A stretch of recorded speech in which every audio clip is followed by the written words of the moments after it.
स्वागत है आपका पीओ भारत पर। तो प्रशांत किशोर ने, जी हाँ, प्रशांत किशोर ने एक बार फिर से साबित कर दिया है कि वो बिहार की पॉलिटिक्स किस दिशा में कर रहे हैं। दरअसल प्रशांत किशोर ने मुस्लिमों को लेकर जो दरिया दिली दिखाई है, उसका एक सबूत सामने आ चुका है।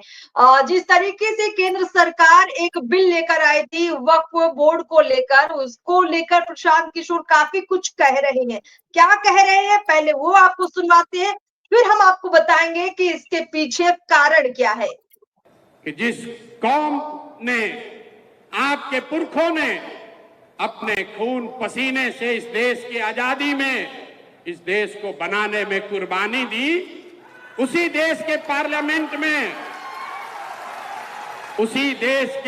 पार्लियामेंट से ऐसे कानून बनाए जा रहे हैं जिससे मुसलमानों का एक बड़ा वर्ग अपने आप को असहज महसूस कर रहा है।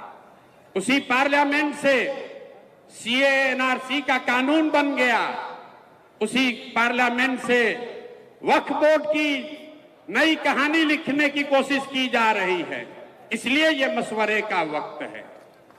मशवरे का कि इस मजलिस की जरूरत इसलिए है कि 20 करोड़ मुसलमान जिनको आप वोट नहीं देते हैं उसकी बात छोड़िए, कम से कम 10 करोड़ वोट जिसको आपने दिया है, जब कोई गरीब, लाचार, असहाय मुसलमान रोड पर भीड़ के द्वारा मार दिया जाता है, तो आपका 10 करोड़ वोट पाने वाले लोग, उसमें से 10 आदमी भी आपके साथ खड़ा नहीं होता है।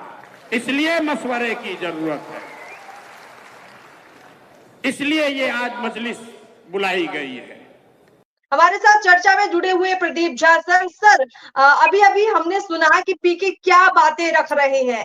उनका सीधे तौर पर कहना है कि ये जो बिल केंद्र की सरकार लाई है, ये मुस्लिमों को एक तरह से सही तरीके से उनके सामने पक्ष रखा नहीं गया, उनकी बात सुनी नहीं गई और एक तरह से बिल थोपा जा रहा है। क्या आपको लगता है पीके कितने सही और गलत है यहाँ? अच्छा अर्पिता, एक चीज का जवाब दे दीजिए कि जब ये बिल 2013 में यूपीए के द्वारा लाया गया था, ये बिल वक्फ एक्ट में संशोधन किया गया था इससे पहले, कि वक्फ बोर्ड जिस किसी भी जमीन पर दावा करेगा, ठीक है, उस जमीन पर दावा करने वाले व्यक्ति, जिसकी जमीन पर दावा किया जाएगा, उसको ये साबित करना होगा कि ये जमीन मेरा है, ठीक है। और ये जमीन मेरा है, वो साबित कहां करेगा? वो पटना हाईकोर्ट में नहीं जाएगा, वो जाएगा वक्फ बोर्ड के ट्रिब्यूनल में, ठीक है। मतलब अगर मैंने आपकी जमीन पे कब्जा किया, ठीक है, तो आपको केस करेंगी, आप कहां? मेरे ही पास आकर केस करेंगी। जमीन पर कब्जा मैंने कर लिया, आपकी जमीन पे मैंने कब्जा कर लिया, और आपको मुकदमा कहां करना है? मेरे खिलाफ, मेरे ही पास घर आकर, ठीक है। अब बताइए कि ये कौन सा न्याय था 2013 में ऐसा, जो यूपीए की सरकार, मनमोहन सिंह और सोनिया गांधी की सरकार ने जो कानून बनाया था, एक्ट में जो संशोधन किया था, ये कौन सा कानून था? किससे पूछकर ऐसा कानून बनाया गया था अर्पिता? ठीक है, तो सबसे बड़ा चीज क्या है? इसका स्पष्ट मतलब यही निकलता है कि एक तरह से जो तानाशाही थी, जो एकाधिकार दे दिया गया था वक्फ को, उसको सीमित किया गया है, और जो संशोधन हुआ है वो कायदे से किया गया है। अब मेरा सवाल आपसे ये है कि प्रशांत किशोर क्यों इतने आग बबूला हो रहे हैं इस बिल पर? सबसे पहला तो है कि अभी तक संशोधन प्रस्तावित है, संशोधन हुआ नहीं है।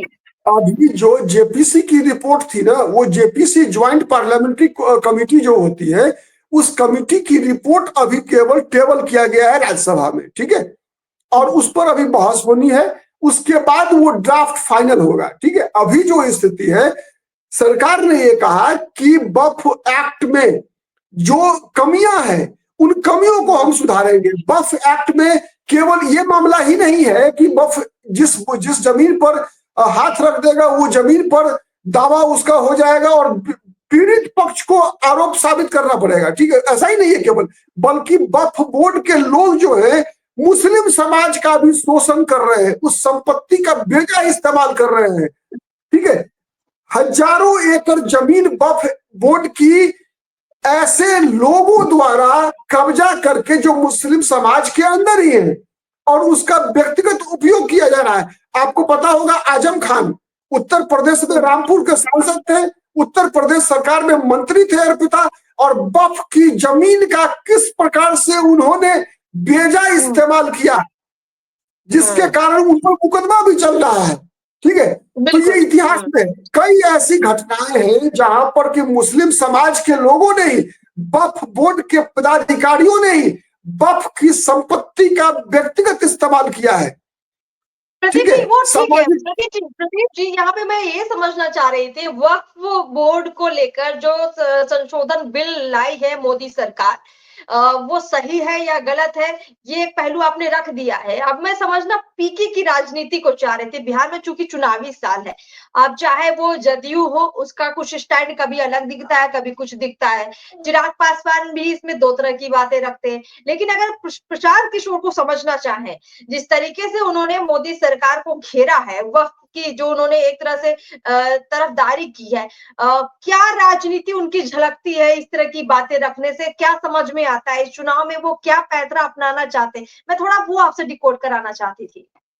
अर्पिता, स्पष्ट है प्रशांत किशोर जितनी बातें कर रहे हैं सच्चाई अलग है, लेकिन जो प्रशांत किशोर क्यों कह रहे हैं उसका मकसद एक ही है, मुस्लिम वोट बैंक। क्योंकि प्रशांत किशोर को पता है कि मुसलमानों का वोट इकट्ठा गिरता है, जिस किसी के भी पक्ष में जाएगा मुस्लिम एक मुश्त वोट करता है, और सबसे बड़ी आबादी मुसलमानों की है, 18% आबादी है मुसलमानों की। ठीक है, उनकी पोलिंग परसेंटेज जो है ज्यादा होता है और समुदाय की तुलना में। ठीक है, तीसरी बात यह है कि प्रशांत किशोर को यह पता है कि यह मुस्लिम वोट बैंक जो है अभी राजद से छिटक रहा है। अब वो मुस्लिम वोट बैंक जो वल्नरेबल हो गया है, ठीक है, वो किसके खाते में जाएगा? अभी मुसलमान बिहार में वेट एंड वॉच की स्थिति में, मुसलमान ये सोच रहा है कि राहुल गांधी के साथ जाए, कांग्रेस पार्टी के साथ जाए। ऐसी भी चर्चा है कि कांग्रेस पार्टी अकेले अपने बलबूते पर बिहार में चुनाव लड़ने की प्लानिंग कर रही है। ठीक है, ऐसा होता है तो मुस्लिम वोट बैंक के लिए जो है 3 दावेदार होंगे, एक तो चिराग तेजस्वी यादव होंगे, दूसरी तरफ राहुल गांधी होंगे और तीसरी तरफ प्रशांत किशोर होंगे। और कई ऐसी चर्चाएं चल रही है कि मुस्लिम वोट बैंक जो है, मुस्लिम वोट बैंक के जो मठाधीश होते हैं वहां पर, आपको पता है मुसलमानों के वोट के मठाधीश कौन होते हैं? ठीक है सब, तो ऐसे लोगों की नजर में प्रशांत किशोर की जो पैसों की खनक है, ठीक है, हो सकता है कि ये बहुत बड़ी भूमिका अदा करे। तो उसके लिए प्रशांत किशोर अपना एक जो प्लॉट होता है ना, प्लॉटिंग करना, एक नैरेटिव तैयार कर रहे हैं प्रशांत किशोर, और सीधा इशारा निशाना वोट बैंक पर है, वोट पर निशाना है और कहीं नहीं है। चलिए प्रदीप जी, बहुत बहुत शुक्रिया है, आपने स्पष्ट किया है कि जो कुछ भी इस वक्त बोला जाएगा, खास तौर पर 2025 में, चाहे वो प्रशांत किशोर हो या कोई और भी नेता क्यों ना हो, सारा निशाना वोट बैंक की राजनीति है। तो हम ऐसे ही डिकोड करते रहेंगे तमाम नेताओं की बयानबाजी, और खास तौर पर जो पक्ष विपक्ष में बातें चल रही है, कौन किस बात पे स्टैंड ले रहा है, कैसा स्टैंड ले रहा है, उसको डिकोड करते रहेंगे। और प्रदीप जी, आपका बहुत बहुत शुक्रिया हमारे साथ जुड़ने के लिए, इस खास बातचीत के लिए बहुत बहुत शुक्रिया। बहुत बहुत धन्यवाद अर्पिता।